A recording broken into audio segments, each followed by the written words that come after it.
Bien, bonjour à tous et à toutes. Donc aujourd'hui une nouvelle vidéo. Donc on se retrouve dans les vignes, mais dans cette vidéo on verra donc trois choses différentes. On va voir le pliage des baguettes qui se réalise après la taille et le tirage de bois.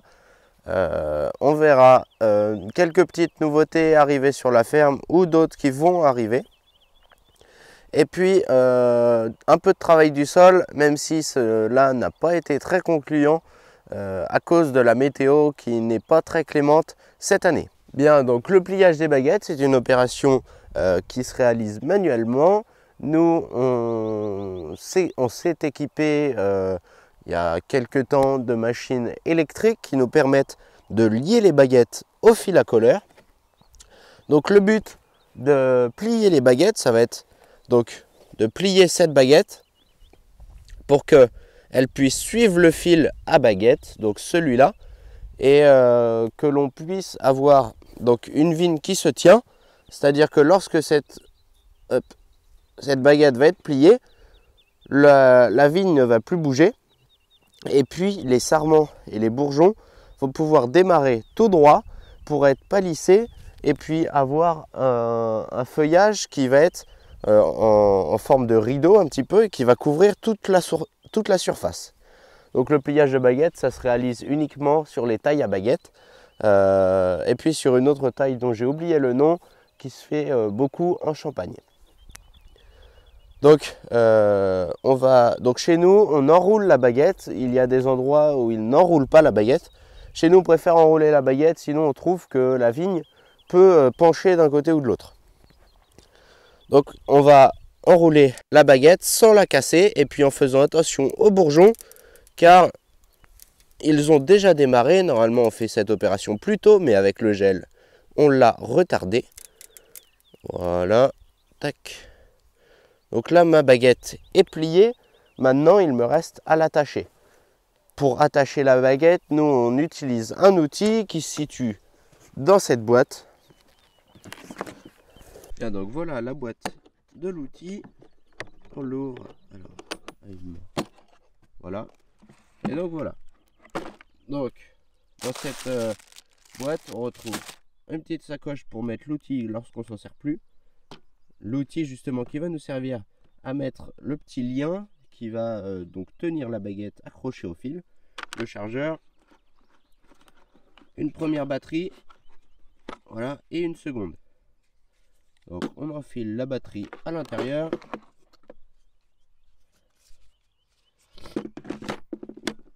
Et voilà, et là je suis prêt à partir avec ma machine. Il y a un rouleau de fil à l'arrière, voilà, que vous pouvez voir. On va l'allumer ici. Voilà, on a un petit écran sur le côté qui nous permet de voir le niveau de batterie, le nombre de fils que l'on a enroulé. Voilà, le nombre de fils au total. Donc cette saison, la machine a fait 48 682 liens. Alors ça, c'est 0 code erreur. 4, je ne sais pas ce que c'est. Et voilà, et on revient sur notre le nombre de liens créés. Donc voilà, donc la machine c'est une Volpi, on vient de les acheter, elles sont toutes neuves, enfin toutes neuves.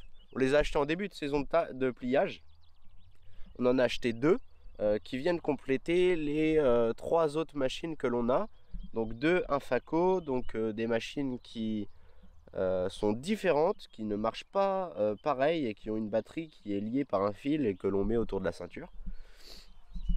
Et puis on a aussi une Pelink P25 qui est en gros, c'est le même système que ça, seulement la batterie est attachée dans le dos. Donc il y a un fil aussi qui nous relie.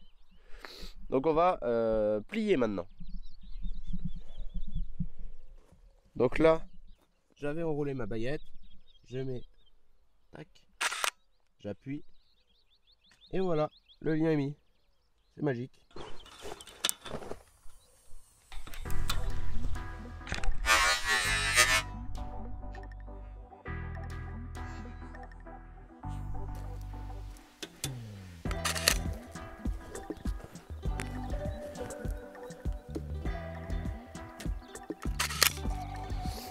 Donc voilà, le pliage c'est une opération assez rapide. Mais donc nous on est à peu près 6600 pieds à l'hectare. Il faut compter quelques baguettes cassées et puis quelques plants qui n'ont pas encore de baguettes car elles sont trop jeunes. Donc à environ 6000 baguettes à l'hectare, on va mettre à peu près 14 heures par hectare pour tout plier. Donc cela représente un temps qui est conséquent.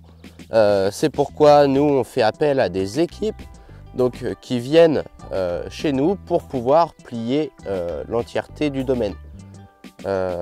Voilà, on ne peut pas le faire avec nos ressources humaines car déjà c'est très compliqué d'en trouver. Et puis en plus, alors maman est au bureau, papa doit gérer à peu près toute l'exploitation. Moi je ne suis pas là tout le temps et puis papy est à la retraite même s'il nous aide beaucoup. Voilà, on n'a pas assez de personnel. Donc on fait appel à des équipes, on leur prête nos machines et puis eux plient donc les baguettes. Donc cette année, le pliage des baguettes vient de se terminer, donc la semaine passée, par rapport à quand vous voyez la vidéo. Donc voilà, cela aura représenté un temps conséquent. On a fini avec des bourgeons qui avaient déjà démarré. Pourquoi on a fini avec des bourgeons qui avaient déjà démarré? En fait, on a voulu retarder le développement végétatif de la vigne pour prévenir du gel, ce qui n'a pas fonctionné partout, mais ce qui nous a beaucoup aidé à faire que les bourgeons ne gèlent pas lorsqu'on a eu moins 7,5 sur certaines parcelles. Donc là on est plutôt content, vous voyez ça redémarre. Là on est sur une parcelle de Sauvignon, de jeunes Sauvignons, donc ils ont beaucoup de vigueur et puis donc ils ont réussi à bien démarrer. Même si on voit qu'il y a encore quelques bourgeons qui n'ont pas démarré, on a laissé des baguettes un peu plus longues cette année pour prévenir du gel. Et puis lors de l'ébourgeonnage, lorsqu'il y a trop de bourgeons, on en enlèvera. Donc voilà, et puis donc la prochaine étape après le pliage, ce sera donc l'ébourgeonnage que je viens de nommer. L'ébourgeonnage, j'en ferai une vidéo et on verra donc à quoi ça consiste une prochaine fois. Pour l'instant, je finis de plier mon rang, c'est le dernier rang qui nous reste. Enfin, c'est même pas un rang puisqu'en réalité, j'ai triché un peu, j'ai détaché quelques baguettes pour pouvoir vous faire une vidéo puisque je n'en avais pas d'avance et puis tout était plié lorsque je suis revenu. D'ailleurs, la semaine dernière, il n'y a pas eu de vidéo, j'en suis désolé. J'avais un stage la semaine d'avant le week-end et puis je partais en voyage en République tchèque juste après. Donc j'ai pas pu vous proposer de vidéo la semaine passée, j'en suis désolé.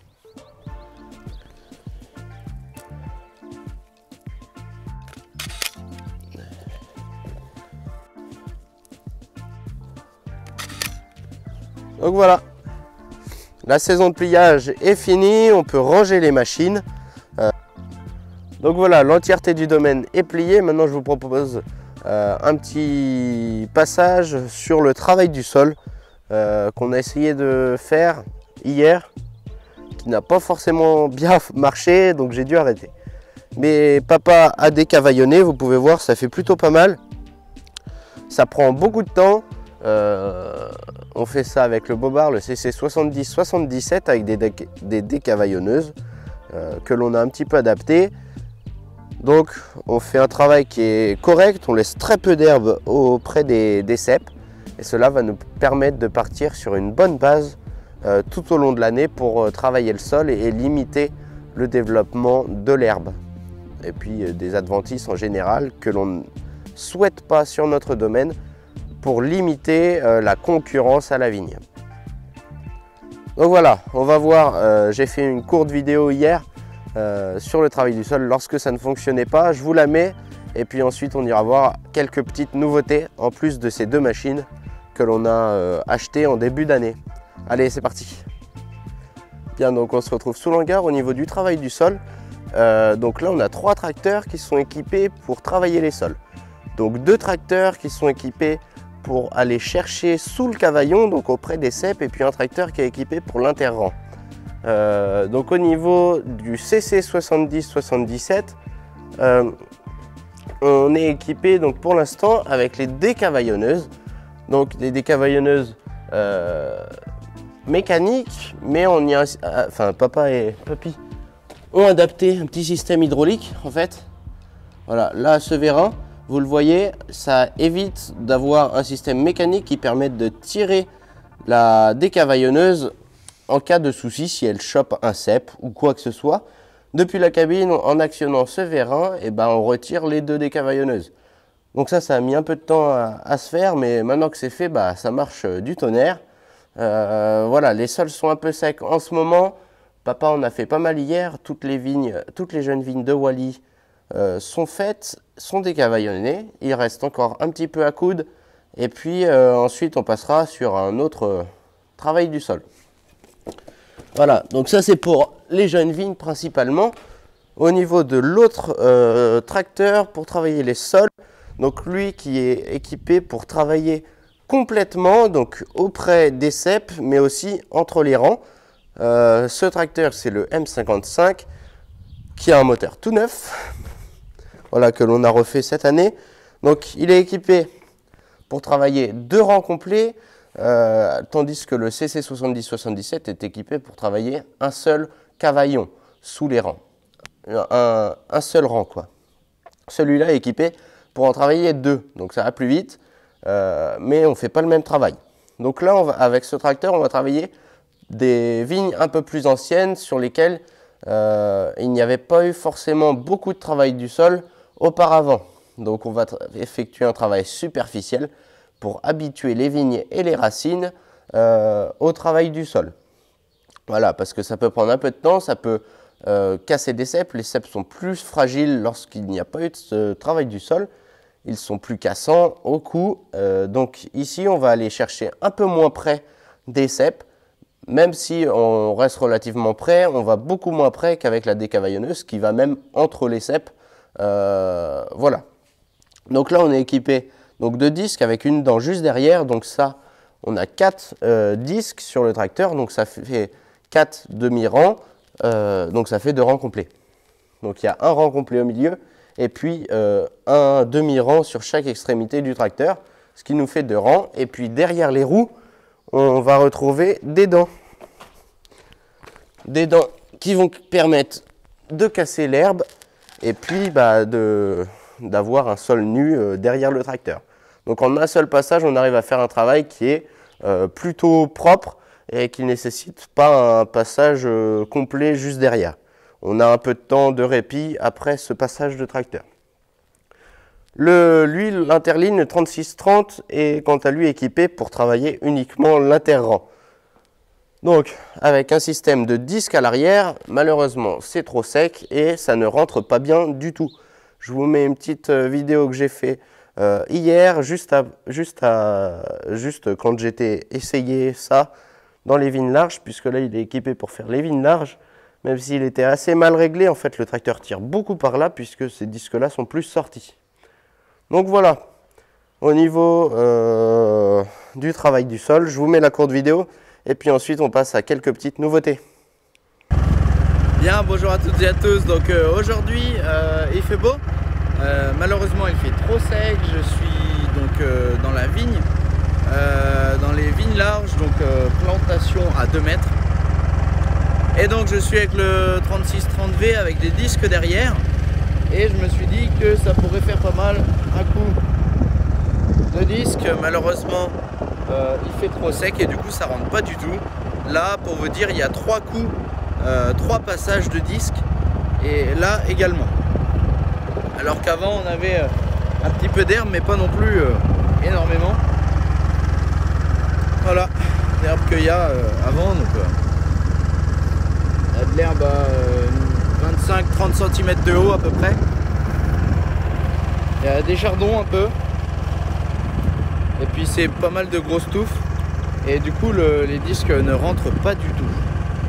Donc voilà pour aujourd'hui. Papa est en train de faire de la décavaillonneuse. Il est là-bas d'ailleurs, il arrive. Je pense qu'il va en faire ici, il va peut-être tester. Et puis moi du coup je vais rentrer puisque ça ne va pas. Il vaut mieux attendre que le temps soit meilleur plutôt que de se presser et de faire du mauvais boulot et de passer 3 coups là comme je viens de le faire.